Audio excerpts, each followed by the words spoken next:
You're watching Channel 13, KTRK-TV, Houston, #1 in Texas. Eyewitness News with Bob Boudreau. Tim Melton has sports and Frank Billingsley's weather. Now, Channel 13, Eyewitness News. Good evening, everyone, and thank you for joining us. We begin tonight with word of what may be one of the biggest attempted insurance swindles in recent Houston history.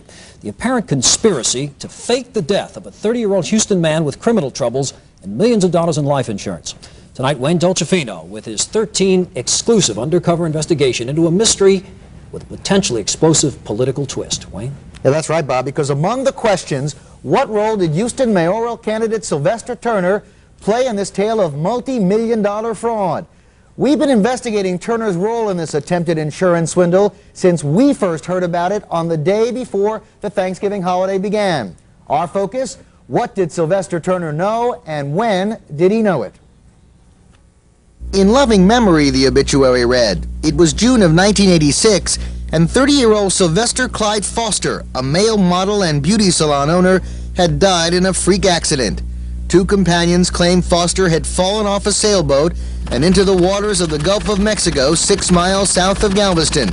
The Coast Guard searched, but the body was never found. This week, 13 Undercover learned Sylvester Foster was very much alive and in prison in Salamanca, Spain, under an alias, Christopher Laurent Fostier.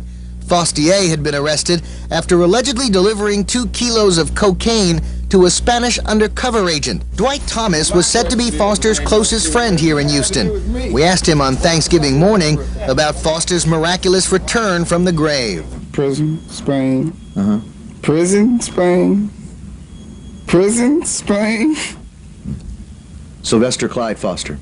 I know who you're speaking of. Yeah.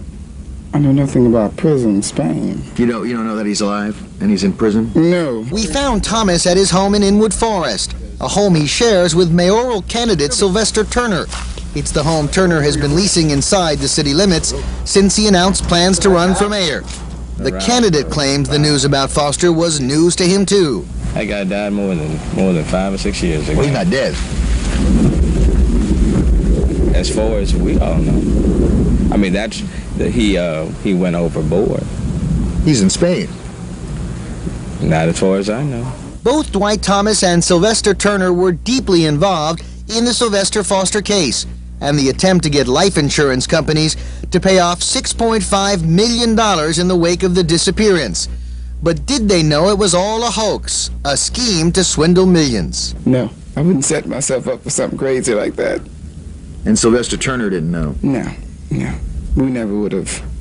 In fact, as a matter of fact, we wouldn't have dealt with him at all if we'd known that he was doing something out of the ordinary, beyond the premise of the law. But Thomas and Turner did deal with Sylvester Foster, even after learning he was the target of criminal investigations in early 1986.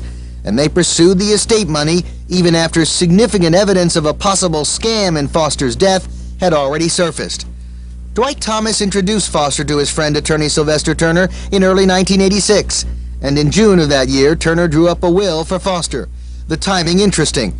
On June 13th, Sylvester Foster was indicted by a Houston federal grand jury for massive credit card fraud. On June 19th, Foster rushed to sign the will in Turner's office, leaving the next day for a sailboat trip in the Gulf, despite what friends call his fear of the water. June 22nd, 9 days after the indictment, 3 days after drawing up the will, Foster supposedly falls off the boat in another boat's wake and drowns. Curious? Get this. In the weeks before the bizarre accident, Foster had applied for an emergency passport, bought several luxury cars with life insurance policies attached, and amassed millions in life insurance coverage. Despite the signs of something fishy, Sylvester Turner began the legal effort to get the millions in insurance money released and get mutual friend Dwight Thomas appointed as administrator over the estate. Thomas at first denied he sought control of Foster's estate until we told him about court documents we had viewed. The deal of it was, after he passed away, I found out that I was administrator of the estate. In fact, Thomas petitioned the court to become administrator. We then asked him why the evidence didn't make him suspicious. We looked into that. I didn't really know. I really didn't want to get too deeply involved in it because I didn't know what was going on. There have been times when you've made out a will for individuals and they die for various reasons shortly thereafter, and you look at it and you say, well, you know, try to put together the circumstances by which it come about. I mean, it does happen. Turner also tried to block questioning of a female friend of Foster's in this case, Christina Batura, a woman promised a share of the money in the will. Batura died 2 years ago in an Hawaiian commuter plane crash, and Secret Service investigators now confirm they found letters and pictures that prove Batura knew Foster was alive as she tried to collect on his death, and Turner helped her.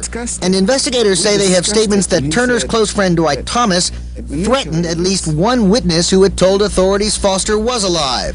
Thomas denies he was part of any scam. No. Undoubtedly, no. Sylvester Turner pursued the estate case for a year until a judge removed him from the case over Turner's protests, citing conflicts of interest. In November of 1987, Turner tried to collect more than $28,000 in legal fees from the still unsettled estate for his work. The bill was rejected. Thomas never gained control of the estate, and only one of 9 insurance companies ever paid off any money in Foster's death, and that money went to his father.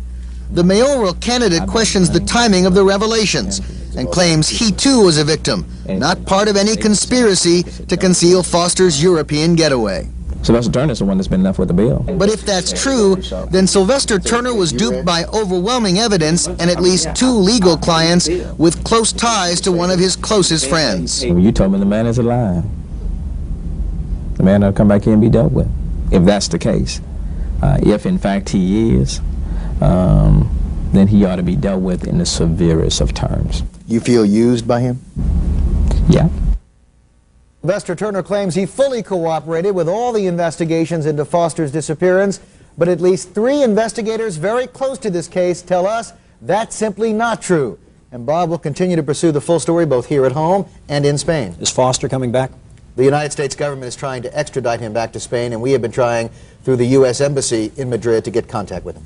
All right. Thank you very much, Wayne.